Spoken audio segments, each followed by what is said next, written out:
एक अच्छा वकील वही होता है जो खराब से खराब केस में जान डाल दे। जब बहुत सारे वकील उस पर्टिकुलर केस को लेने से कतराएं कि भाई ये केस में तो कन्विक्शन हो जाएगा, इसको नहीं लेते हैं, तो वो कहे कि हाँ कोई बात नहीं, लाओ मेरे पास, मैं देखता हूँ, कुछ नया करने का प्रयास करता हूँ। आज एक बड़ा इंपॉर्टेंट मैटर था, मेरे सीनियर उसमें क्रॉस एग्जामिनेशन कर रहे थे, तो उन्होंने कहा कि आज क्रॉस एग्जामिनेशन होना है और बहुत इंपॉर्टेंट स्टेज है। तो मैंने कहा मैं भी चलता हूँ सर, मैं भी देखता हूँ, सीखूंगा कुछ। हम साथ गए और जब क्रॉस करने की बात आई तो बेसिकली मैं फैक्ट आपको शेयर करता हूँ केस का। Case basically section 6 of POCSO act, POCSO के केसेस हैं जिसमें एक्यूज 3 साल से जेल में बंद है। ऐसा एलिगेशन है कि उस व्यक्ति ने किसी माइनर के साथ ऑफेंस ऑफ रेप किया है और इसीलिए section 6 of POCSO act attract होता है। और उसके बाद विक्टिम जो है कंप्लेंट की और फिर जाकर के चीज़ें हुई। मेरिट्स को हम यहाँ डिस्कस नहीं करेंगे क्योंकि मेरिट्स में बहुत सारी चीज़ें हैं, यहाँ पॉसिबल नहीं हो पाएगा वीडियो में। तो जो पॉइंट ऑफ क्वेश्चन यहाँ पे है वो ये है कि आज एफएसएल रिपोर्ट जो आया था उसमें एक्यूज का सैंपल और विक्टिम का सैंपल जो कलेक्ट किया गया था, जिससे इस बात की पुष्टि होती है कि ऑफेंस ऑफ रेप हुआ है उनके ऊपर, उस एफएसएल रिपोर्ट में पॉजिटिव आया। मतलब यह आया कि इस व्यक्ति का जो एक्यूज पर्सन है उसका सैंपल मैच कर गया विक्टिम के सैंपल से। अब क्वेश्चन फिर ये आता है कि जी सैंपल जब मैच कर गया तो मतलब प्रूफ हो गया कि यही व्यक्ति ने इस तरीके का ऑफेंस किया था। ऑब्वियस सी बात है, साइंटिफिक एविडेंस है। तो सैंपल हमारे अगेंस्ट है, फिर भी क्रॉस करना है। तो जैसे ही हम कोर्ट गए तो जज साहब ने कहा कि इसमें क्रॉस क्या करना, सैंपल तो मैच हो गया। अब जब मैच हो गया तो अब क्या करना, आपका क्लाइंट तो किया ही है। मेरे सीनियर ने उसे ऑब्जेक्ट किया, जनाब 5 मिनट लगेगा, 5 minutes, not more than that, 2-3 questions. उन्होंने पहले तो बहुत ये कहा कि क्या करना, फालतू टाइम वेस्ट होगा, बट फिर भी इंसिस्ट करने के बाद उन्होंने कहा ठीक है आप जल्दी जल्दी 2-3 क्वेश्चन पूछ लीजिए। उन्होंने कहा ठीक है सर पूछ लेते हैं। तो डॉक्टर साहब को खड़ा किया गया वहाँ कटघरे में और उसके बाद क्वेश्चन पूछा गया। तो पहला क्वेश्चन उन्होंने कहा कि जी आप मुझे ये बताएं कि ये सैंपल जो आपने एनालिसिस किया है, जिसको एनालिसिस करने के बाद आप इस निष्कर्ष पे पहुंची हैं कि एक्यूज पर्सन का जो सैंपल है और विक्टिम का सैंपल है दोनों मैच कर गया, तो ये कितने दिनों बाद आपके एफएसएल लैब में आया था, मतलब कब ह्यूमन बॉडी से निकाला गया इस सैंपल को और कब आपके पास आया। तो डॉक्टर साहब ने ऑब्जेक्शन ले लिया कि जी मेरा इससे क्या काम है, मैं तो एक एक्सपर्ट हूं, मैं तो एफएसएल में फॉरेंसिक लेबोरेटरी में बैठती हूं और वहां पे सिर्फ एनालिसिस करती हूं, मैं तो साइंटिस्ट हूं। वो कब लिया गया, कब क्या किया गया, मुझे उससे क्या काम है। मेरे पास सैंपल आया और मैंने उसको एनालिसिस किया और एनालिसिस में पाया गया कि भाई आप ही का क्लाइंट जो है ये ऐसा किया है ऑफेंस ऑफ रेप। अब जज साहब भी बोले हाँ ठीक बात है, ये रिलेवेंट क्वेश्चन है, ये क्यों क्वेश्चन कर रहे हैं। मेरे सीनियर ने कहा ठीक है कोई बात नहीं, मैं दूसरे तरीके से इसको पूछता हूँ। फिर जज साहब फिर और प्रेशर डालने लगे कि सही सवाल कीजिए, आप अननेसेसरी कोर्ट का टाइम वेस्ट कर रहे हैं, दिस दैट जो भी होता है। फिर से दूसरा सवाल किया गया कि डॉक्टर साहब ये बताइए कि जो सैंपल आपके पास आता है वो कैसे आता है, क्या कोई प्रॉपर स्टोरेज का कोई सिस्टम है, क्या उसके कलेक्शन के लिए कोई मेथड प्रिस्क्राइब्ड है, कितने दिनों तक ये स्टोर करके रखा जा सकता है, इसके बारे में कुछ बताइए। तो डॉक्टर साहब ने कहा कि जी बिल्कुल सही बात है, जब हम सैंपल को कलेक्ट करते हैं तो उसको -20 डिग्री सेल्सियस पे रखा जाता है, फीटस के सैंपल को, और एक नॉर्मल व्यक्ति का यदि सैंपल है तो 4 डिग्री सेल्सियस पे। तो कहा ठीक है कोई बात नहीं, इसको लिखवा दिया जाए। तो लिखवा दिया it is correct that so and so -20 degree पे सैंपल होना चाहिए, 4 डिग्री पे सैंपल होना चाहिए एटसेट्रा। फिर दूसरा क्वेश्चन किया गया कि मान लेते हैं कि कोई ऐसा सैंपल है जो इस डिग्री पे नहीं रखा गया हो, तो क्या डीएनए एनालिसिस के लिए क्या वो एप्रोप्रिएट सैंपल माना जाएगा। डॉक्टर साहब ने कहा नहीं, यदि स्टोरेज इसका ठीक नहीं हुआ है, यदि कलेक्शन ठीक से नहीं हुआ है, यदि ट्रांसपोर्टेशन इसका ठीक से नहीं हुआ है, तो जो एनालिसिस निकलता है after examination of the sample उसमें फॉल्ट पाया जा सकता है, ये पॉसिबल है। कहा बहुत अच्छी बात है। फिर क्वेश्चन किया गया कि आप ये बताइए कि ये आपके पास कब पहुंचा, एफएसएल में कब पहुंचा ये पर्टिकुलर सैंपल, तो जो भी है उन्होंने बताया।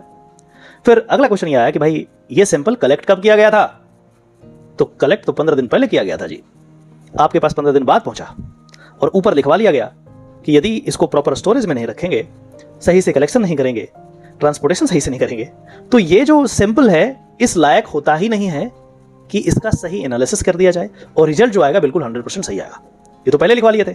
सो फाइनली क्या हो गया कि भाई ये जो आप बता रहे हैं -20 डिग्री एटसेट्रा, इस पर तो रखा नहीं गया। मतलब ये जो सैंपल है इसका जो एनालिसिस है, उसका जो रिपोर्ट है, ये गलत हो सकता है। केस कहां से कहां पहुंच गया। पहले केस क्या था कि हाँ जी अब तो मैच हो गया, आपका एक्यूज से और विक्टिम ये सब मैच हो गया, तो अब तो कोई ऑप्शन ही नहीं है, ये बंदा रेप किया, दिस दैट जो भी है। 5 मिनट के अंदर क्या हो गया, पूरा का पूरा केस चेंज हो गया। जिस सैंपल की बात आप कर रहे हैं जिस सिंपल को यूज करके आप ये कर रहे हैं, रिपोर्ट को, सिंपल नहीं, उसके रिपोर्ट को, एफएसएल के रिपोर्ट को यूज करके आप ये कर रहे हैं कि जी अब तो गया, तो कन्विक्शन है, इसमें क्या पूछना है, केस तो ओपन एंड शट केस है, 5 मिनट के अंदर पलट गया केस। जिस सिंपल पे आप रिलाई कर रहे हैं, जिस रिपोर्ट पे आप रिलाई कर रहे हैं, वो रिलाई किया ही नहीं जा सकता। ये मैं नहीं कर रहा हूं, जैसा साहब मैं नहीं कर रहा हूं, ये खुद एफएसएल एक्सपर्ट डॉक्टर साहब बोल रहे हैं। क्यों? क्योंकि इसको सही स्टोरेज में रखना था, 15 दिन पुलिस स्टेशन में रख दिया आपने। तो क्या हुआ? क्या हुआ? क्या ये आप कन्विक्शन के साथ कह सकते हैं कि इसका एनालिसिस सही हुआ होगा? जज साहब और डॉक्टर साहब दोनों परेशान, अरे ये क्या हो गया? कहने का मतलब हुआ कि विषम परिस्थिति में भी आप पेशेंस बना के रखें। इसी बीच में एक और चीज हुआ जो मैंने मिस कर दिया। तो जब क्वेश्चन पूछा जा रहा था तो जज साहब इरिटेट हो गए कि आप क्यों क्वेश्चन पूछ रहे हैं जब पता है सब कुछ ऐसे है, जब पता है कि आपका मैच हो गया बीच में, और बोला कि जल्दी खत्म करो, आप इसको नील कर दो। तो हमारे जो सीनियर थे उन्होंने कहा कि जज साहब मैं नया वकील हूं, यदि गलती हो जाए तो थोड़ा माफ कर दीजिएगा, 2-4 मिनट मुझे एक्स्ट्रा दे दीजिए। बहुत ही पोलाइटली उन्होंने बोला। यदि थोड़ा भी वहां पे अलग तरीके से बोला जाता तो शायद जज साहब का रिएक्शन कुछ और होता, लेकिन बस उन्होंने कहा कि जज साहब मैं नया वकील हूं, मुझे 2-4 मिनट एक्स्ट्रा दे दीजिए प्लीज, और कुछ गलती यदि हो जाए तो प्लीज सुधार दीजिएगा। जज साहब को भी लगा कि भाई मेरा तो बहुत वैल्यू कर रहा है, बढ़िया बात है। उन्होंने फिर दोबारा वो नहीं किया। तो ये सब जो टैक्टिक्स है, ये किताब में पढ़ाया जाएगा क्या? नहीं। मैंने 2 दिन पहले एक वीडियो बनाया था और उसमें कहा था कि भाई जज बनने के लिए कम से कम 3 साल का प्रैक्टिस का जो रिक्वायरमेंट होना चाहिए था, उस पर हमने विस्तृत रूप से बात की थी। अब ये सारी चीज़ आपको किताब में नहीं मिलेगा। ये सारी चीज़ें आपको ब्लैक बोर्ड और व्हाइट बोर्ड पे आपके टीचर भी नहीं पढ़ाएंगे। ये कहाँ से सीखेंगे? कोर्ट में आ करके सीखेंगे सर। कोर्ट में आएंगे तभी तो सीखेंगे, तभी तो ऑब्जर्व करेंगे। यदि मैं आज नहीं गया होता तो ये चीज़ नहीं सीखता, सिंपल सा बात है। ऐसे ही मेरे किसी एक और केस में मैंने कोई एक एप्लीकेशन, सिविल केस था, कोई एप्लीकेशन गलत फाइल कर दिया था, गलत प्रोविजन में फाइल कर दिया था, और वहाँ पे वो लगना ही नहीं चाहिए था एप्लीकेशन, बट मैंने कर दिया था गलती से। तो जज साहब बिल्कुल फायर हो गए, भाई वकील साहब व्हाट इज दिस, कॉस्ट लगा दूंगा, ये कर दूंगा, वो कर दूंगा, ऐसे कर दूंगा, वैसे कर दूंगा। मैं जनाब 2 मिनट देते हैं, एक बार देख लेते हैं। जब देखा तो मुझे भी लगा यार ये तो ब्लंडर हो गया भाई, ये इसमें कैसे कर दिया आपने, एप्लीकेशन कैसे फाइल हो गया, अब क्या करें, अब तो फाइल हो गया। बोले जनाब गलती हो गया। तो गलती कैसे हो गया? 2-3 बार डांटे और फिर हमने कहा कि जनाब every day we learn from each other. ऐसा तो नहीं है कि हम सब कुछ जानते हैं, और ऐसा भी नहीं है कि माय लॉर्ड आप भी सब कुछ जानते हैं। हम एक दूसरे से हर दिन सीखते हैं। आज हमसे गलती हो गई है जनाब, माफ करते हैं, बाकी मैं आप पे छोड़ता हूँ। यदि जुर्माना लगाना चाहें तो लगा दें, कोई दिक्कत नहीं है, बट मैं अपनी गलती स्वीकार कर रहा हूँ, गलती हो गया, मैं विड्रॉ करता हूँ, मैं प्रॉपर तरीके से दूसरा एप्लीकेशन फाइल कर दूंगा। 2-4 मिनट डांट करके फिर बोला कोई बात नहीं, मैं जुर्माना नहीं लगा रहा हूँ। ये टैक्टिक्स होता है। यदि मैं उसी समय कुछ और एरोगेंटली बोल देता है, कुछ ऐसा बोल देता तो शायद जुर्माना लग जाता, या कुछ और हो सकता था, यू नेवर नो। तो ये सब टैक्टिक्स जो है ये आपको कोर्ट में जाकर के ही सीखना होता है। दूसरा कहीं कोई रास्ता नहीं है, कोई शॉर्टकट नहीं है। हमारे पास बच्चे आते हैं, लॉ स्टूडेंट्स, कहते हैं सर कि ऐसा आपने क्या कर दिया कि आपने 2020 में एनरोलमेंट कराया, 2025 में फुल फ्लैश बढ़िया से प्रैक्टिस कर रहे हैं। शॉर्टकट नहीं है, मेहनत किया है। जो और बाकी लोग 10 साल 15 साल में करते वो मैं 5 साल में कर लिया, क्या फर्क पड़ता है? ये इंपॉर्टेंट है कि आपने मेहनत कितना किया है, ये इंपॉर्टेंट नहीं है कि कितने दिनों में किया है। वही मेहनत करने के लिए यदि 15 साल लगा दें तो 15 साल का प्रैक्टिस होने से कोई फर्क नहीं पड़ने वाला है। वही 15 साल में एक बंदा जो प्रैक्टिस कर रहा है, जो मेहनत कर रहा है, वही यदि आप 5 साल में कर दिए, 3 साल में कर दिए, मेहनत आपने किया है, आपको रिवार्ड मिलना चाहिए, दैट्स इट। लेकिन यदि आप मेहनत ही करना नहीं चाहेंगे, कंफर्ट जोन से बाहर ही आना नहीं चाहेंगे, तो नया चीज आप नहीं सीख सकते। और ये जो प्रोफेशन है उसमें आप हर दिन नया चीज सीखते हैं। यदि आप कोर्ट नहीं जाएंगे, ये चीज़ों को नहीं सीख पाएंगे। कोई भी टीचर क्लासरूम में ब्लैक बोर्ड पे, व्हाइट बोर्ड पे ये चीज़ें आपको नहीं सिखा सकता है। ये बात क्लियर है। तो भाई 2 चीज़ इस वीडियो से आपको समझना है। पहला तो आप रेगुलरली कोर्ट जाइए।